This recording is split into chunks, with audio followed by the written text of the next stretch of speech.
Hello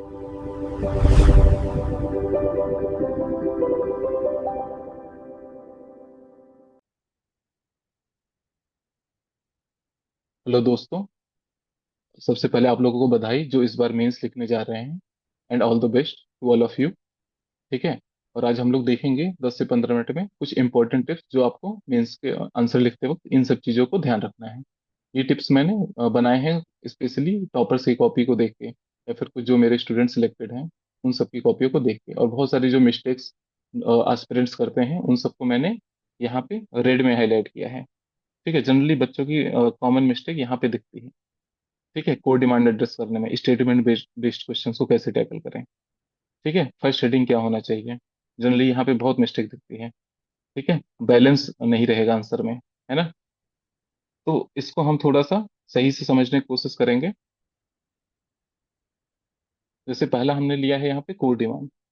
maximum बच्चे यहाँ पे मिस करते हैं, है ना। अगर आप सही से क्वेश्चन के कोड डिमांड को एड्रेस कर पाते हो तो वैसे ही आप 60 से 70% बच्चों से आगे हो, क्योंकि ये हम लोग का कॉमन ऑब्जर्वेशन है।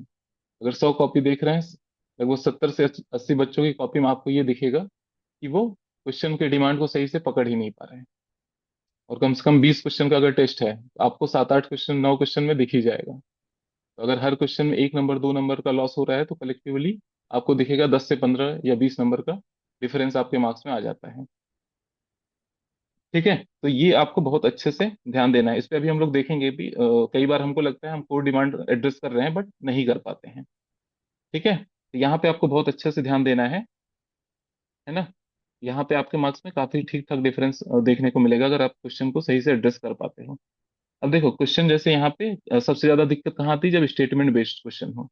जैसे हमारे सामने ये वाला क्वेश्चन है, ethical conduct in public administration is saved not merely by the moral character of individual official but also by the institutional environment in which they operate। अब देखो ये स्टेटमेंट दिया है ना। अब लेकिन इसको यहाँ पे कुछ पूछ नहीं रहा है, क्वेश्चन यहाँ शुरू हो रहा है एग्जामिन, आपको टेल वर्ड पे जाना है।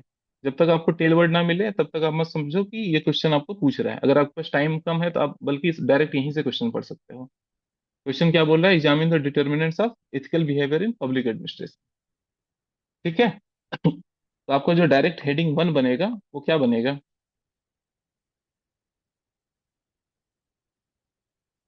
Determinants of ethical behaviour. ठीक है।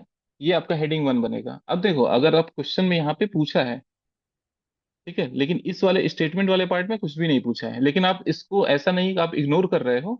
आप बस एक चीज यहाँ पे ये ध्यान दे सकते हो कि जैसे यहाँ पे क्या चीज बोल रहा है कि मॉरल करेक्टर डिसाइड करता है, और दूसरा कौन सा, institutional environment.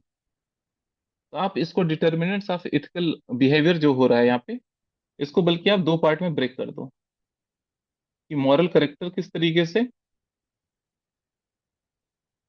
Individual behaviour save कर रहा है, और दूसरा इंस्टीट्यूशनल स्ट्रक्चर। ठीक है।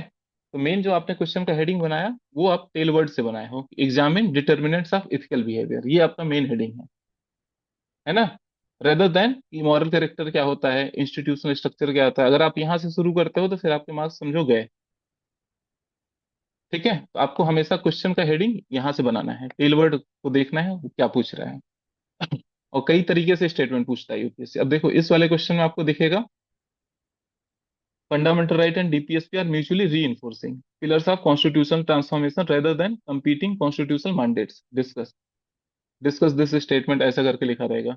अब यहाँ पे देखो यूपीएससी ने टेल वर्ड तो दिया है लेकिन अलग से कुछ पूछा नहीं है, तो इसका मतलब अब आपको इस स्टेटमेंट पे को ही एनालाइज करना पड़ेगा। और जब भी अब इस तरीके से क्वेश्चन रहेगा जहां भी स्पेसिफिकली यूपीएससी कुछ अलग से स्पेसिफाई नहीं कर रहा है, तो आपको उस स्टेटमेंट का फोकस एरिया देखना होगा क्या हो रहा है, स्टेटमेंट फोकस कहाँ कर रहा है।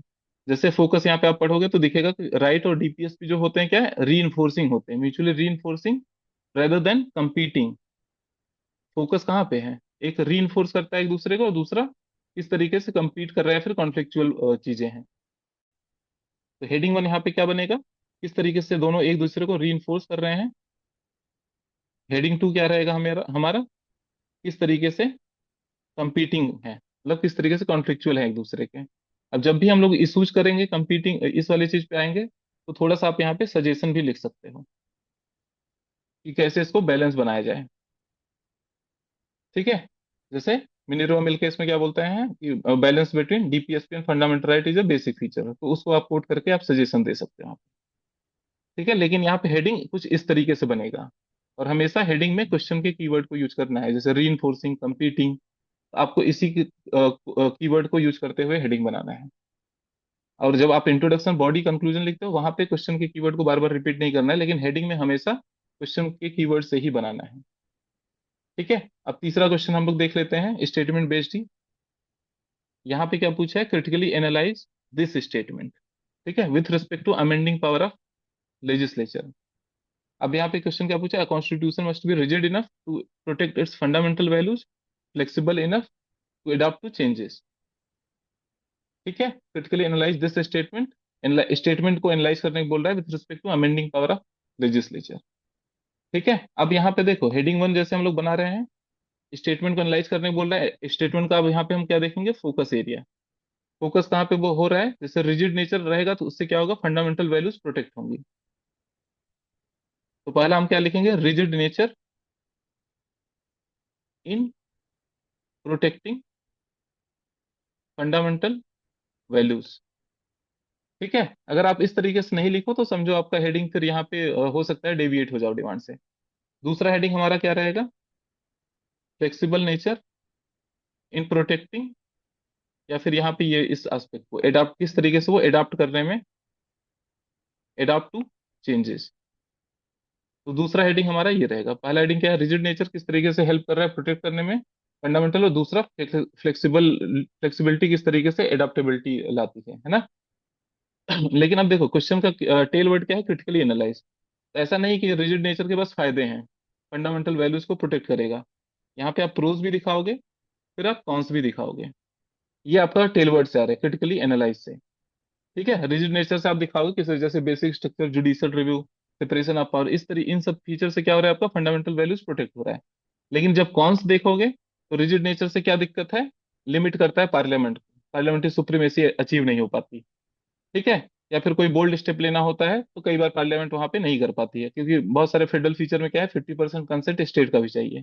तो ऐसा नहीं बस प्रोज बताओगे, कॉन्स भी बताना है, क्योंकि क्वेश्चन का नेचर क्या है, क्रिटिकली एनालाइज। इसी तरीके से जब फ्लेक्सिबल की बात करेंगे, तो प्रोज और कॉन्स, किस तरीके से वो एडाप्टेबिलिटी मेंटेन कर रहा है, मतलब कॉन्स्टिट्यूशन किस तरीके से लिविंग कॉन्स्टिट्यूशन हो जा रहा है फ्लेक्सिबिलिटी की वजह से, प्रोज की बात करोगे, फिर कॉन्स भी बताओगे, कॉन्स में क्या हो रहा है, क्या क्या नुकसान है। ठीक है, फ्लेक्सिबिलिटीज क्या होता है, फेडरल स्ट्रक्चर किस में कन्वर्ट हो जाता है, यूनिटेरी में। अब यहाँ पे भी रिजिड नेचर में देखो, जैसे मान लो अगर कोएलिशन पॉलिटिक्स, कोएलिशन गवर्नमेंट है, तो वहाँ पे क्या होगा, लॉज इंप्लीमेंट करना, खासकर जहाँ पे स्टेट का भी सपोर्ट चाहिए, बहुत डिफिकल्ट हो जाएगा।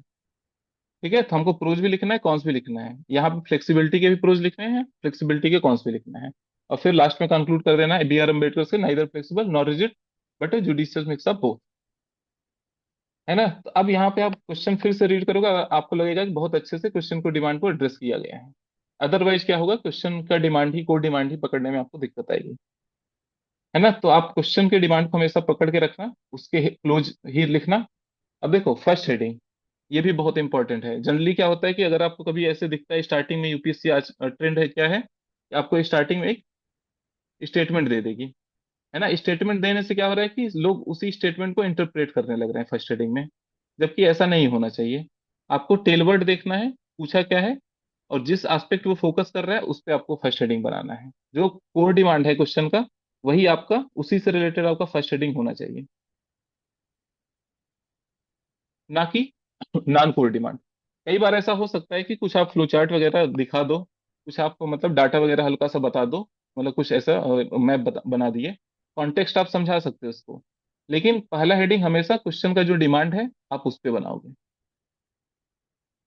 ठीक है। अब हम देखते हैं स्ट्रक्चरिंग जैसे होता है, यहाँ पे हम लोग ओवरऑल मतलब हेडिंग, है ना, हेडिंग को कोशिश करो कि हमेशा बॉक्स में रहे, जिससे कि आपके पॉइंट और हेडिंग क्लियरली डिफरेंशिएट हो पाए।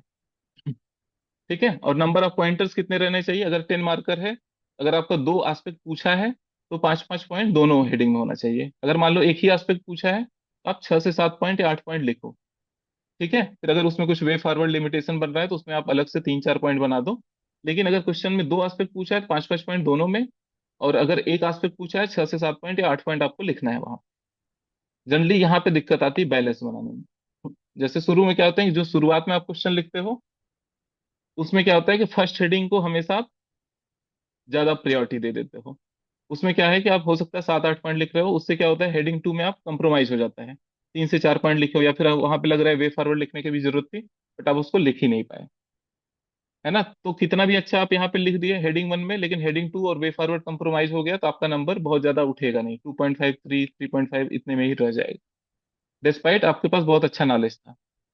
तो अगर आप इस पे अगर जितने क्वेश्चन में आप बैलेंस गड़बड़ाओगे, हर क्वेश्चन में आप 0.5 to 1 मार्क्स समझो आप लूज कर रहे हो। है ना, तो हमेशा बैलेंस मेंटेन करके चलना है, हेडिंग 1 हेडिंग 2 हेडिंग 3, जितना जरूरत है उतना ही फोकस करना है। अगर 5-5 पॉइंट लिखने की जरूरत है 5-5 पॉइंट ही लिखना है। ऐसा नहीं किसी में 7 पॉइंट, किसी में 3 पॉइंट, किसी में 4, किसी में 5। एक बैलेंस होना चाहिए। अगर क्वेश्चन बस एक ही एस्पेक्ट पूछ रहा है तो ज्यादा पॉइंट लिखेंगे, अगर दो एस्पेक्ट पूछा है तो बराबर बराबर लिखेंगे। अगर क्वेश्चन में 3 हेडिंग बन रहा है 10 नंबर का है तो 3 से 4 पॉइंट तीनों हेडिंग लिखेंगे। अगर 15 मार्कर का है तो 5-5 पॉइंट तीनों में लिखेंगे। ठीक है। तो ये बैलेंस गड़बड़ाना नहीं चाहिए, नहीं तो फिर उसमें क्या होगा आपको दिक्कत आएगी, और पॉइंटर में ही लिखना है पूरे।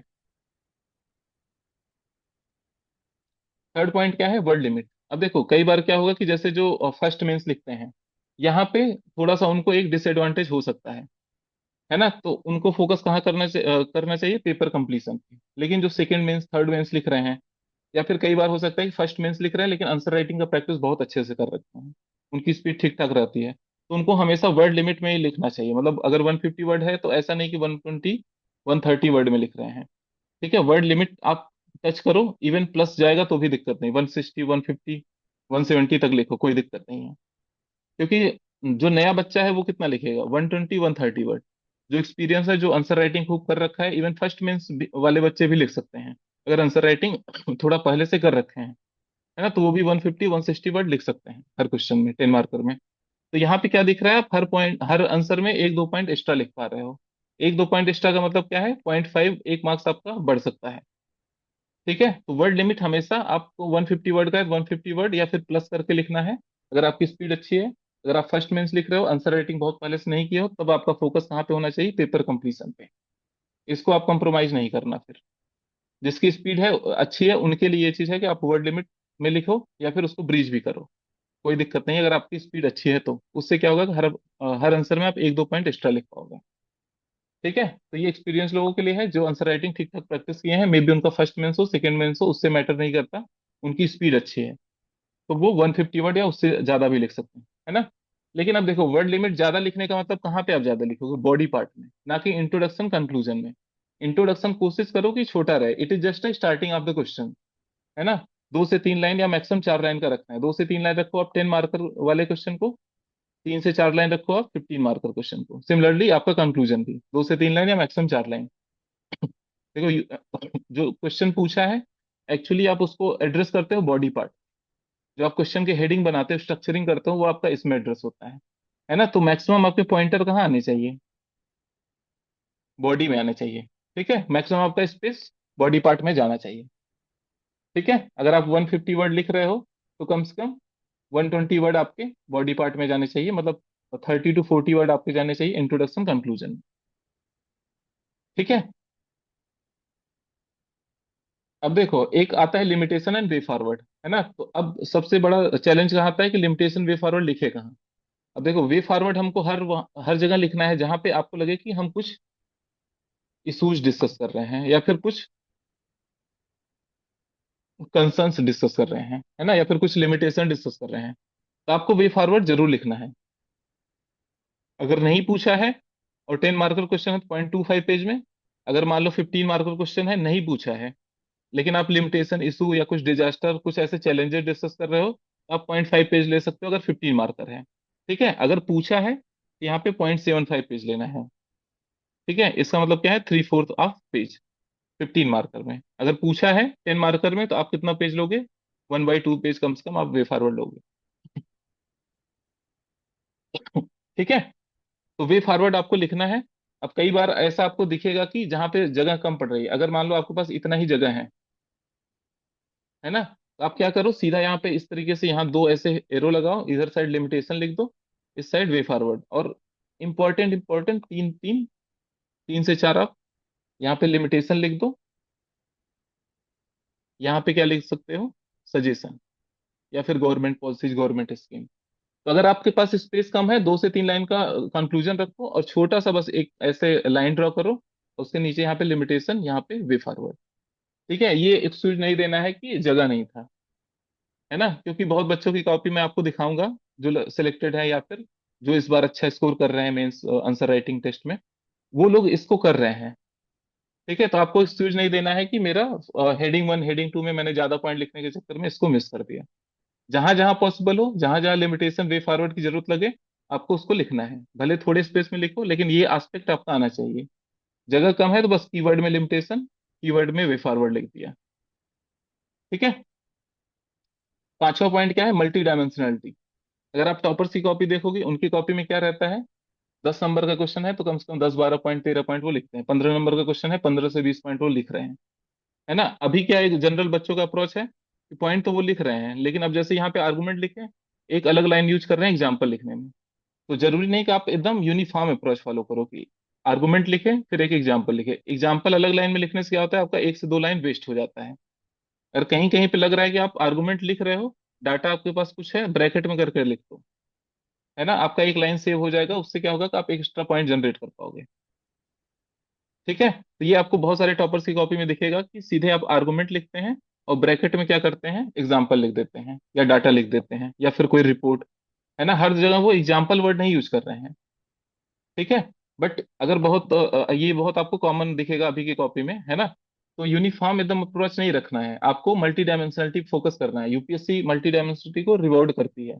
जितना आप ज्यादा पॉइंट लिखोगे उतना नंबर आपको मिलेगा। ऐसा नहीं देना है कि जैसे मान लो कोई हेडिंग बनाया आपने, उसमें आपने 3 पॉइंट या 4 पॉइंट लिखा, अब वो पढ़ने के बाद आपने डिटेलिंग तो कर दिया, डेप्थ दिखा दिया, लेकिन होता क्या है कि आपने 3 4 पॉइंट कवर किए, 3 4 एरिया कवर किए, लेकिन जो एग्जामिनर है, इवेलुएटर है, उसको पढ़ के उसके दिमाग में खुद से 2 3 पॉइंट और जनरेट हो रहे हैं। अगर उसके दिमाग में 2 3 नए पॉइंट आ रहे हैं, तो वो क्या करेगा, उसको लगेगा कि क्वेश्चन सही से एड्रेस नहीं हुआ है ना, तो अब वो वहां पे मार्क्स आपका काट देगा, 0.5 मार्क्स में भी रिड्यूस कर दे। लेकिन अगर आप मान लो शॉर्ट में ही लिखे हो, क्वेश्चन का कीवर्ड यूज किए हो, एग्जाम्पल या डाटा सही से यूज किए हो, तो उसके दिमाग में ये चीज नहीं आएगा कि ये बच्चे ने इस डायमेंशन को कवर नहीं किया, डिटेलिंग उसको चाहिए ही नहीं, क्योंकि वो सब्जेक्ट एक्सपर्ट है। ठीक है। तो आप फोकस करो कि डायरेक्ट आपको आर्गुमेंट लिखो 1 से 1.5 लाइन का, और एग्जाम्पल चाहो तो ब्रैकेट में लिख दो, डाटा रिपोर्ट आर्टिकल जो भी आप यूज करना चाहो, है ना। जरूरी नहीं कि हर आर्गुमेंट के बाद हम एक अलग लाइन यूज कर रहे हैं, 1 से 2 लाइन एग्जाम्पल लिखने में, उससे क्या हो रहा है कि आप उतने में एक पॉइंट और लिख सकते हो। ठीक है, तो मैं ये नहीं बोल रहा हूँ कि आपको एग्जाम्पल नहीं लिखना है, कहीं कहीं पे लिखो आप एग्जाम्पल पॉइंट अलग से बना के। लेकिन कई देखो होता क्या है कि जैसे मान लो मैंने ये आर्गुमेंट लिखा, और ये सेकंड लाइन जो मेरा आर्गुमेंट का है वो यहीं पे फिनिश हो गया, लेकिन हम करेंगे क्या, एग्जाम्पल हम यहाँ शुरू करेंगे। तो इससे क्या होगा कि आप मे बी यहाँ ये लाइन और ये लाइन आपने खराब कर दिया, हो सकता है 3 से 4 लाइन में आपका पॉइंट कंप्लीट हो रहा है, लेकिन हो सकता है अगर आप यहीं पे डाल देते तो ये आपका 2 लाइन में ही ये पॉइंट कंप्लीट हो जाता है, और इस जगह को आप यूटिलाइज करके एक अलग पॉइंट बना सकते थे, है ना। जो आंसर राइटिंग ठीक ठाक किए हैं उनको इस चीज में दिक्कत नहीं आती पॉइंट जनरेशन में। ठीक है, डायमेंशन बहुत बनते हैं। लेकिन अगर आप इस तरीके से फॉर्मेट फॉलो करोगे कि आर्गुमेंट लिखे फिर अलग से एग्जाम्पल के लिए 2 लाइन लिख रहे हैं हर पॉइंट में, तो होगा क्या कि आपके नंबर ऑफ पॉइंट कम रहेंगे। आपको मल्टी डायमेंशनलिटी में बहुत फोकस करना है, ज्यादा से ज्यादा पॉइंट जनरेट करने के लिए हर हर संभव कोशिश करना है। ठीक है, कहीं पे आप ब्रैकेट में डाल दो, कहीं पे आप अलग से एग्जाम्पल लिख दो, लेकिन एग्जाम्पल डाटा यूज करना है, बट उसको सही जगह यूज करना है। ठीक है, तो स्पेस का सही से यूज करना है। अब देखो एक चीज होती है हाउ टू सेव स्पेस। ठीक है, हाउ टू राइट एग्जाम्पल, यही वाला चीज हम लोग डिस्कस भी कर रहे थे कि किस तरीके से स्पेस बचाना है। ऐसा नहीं कि 4 लाइन में हमारा एक पॉइंट कंप्लीट हो रहा है। कई बार कोशिश करो कि आप 1 से 1.5 लाइन में हो जाए, 2 लाइन में हो जाए, या इवन एक लाइन में ही, या बीच में कहीं डाटा या आर्टिकल एग्जाम्पल यूज कर लिए, आपका काम हो गया। ठीक है।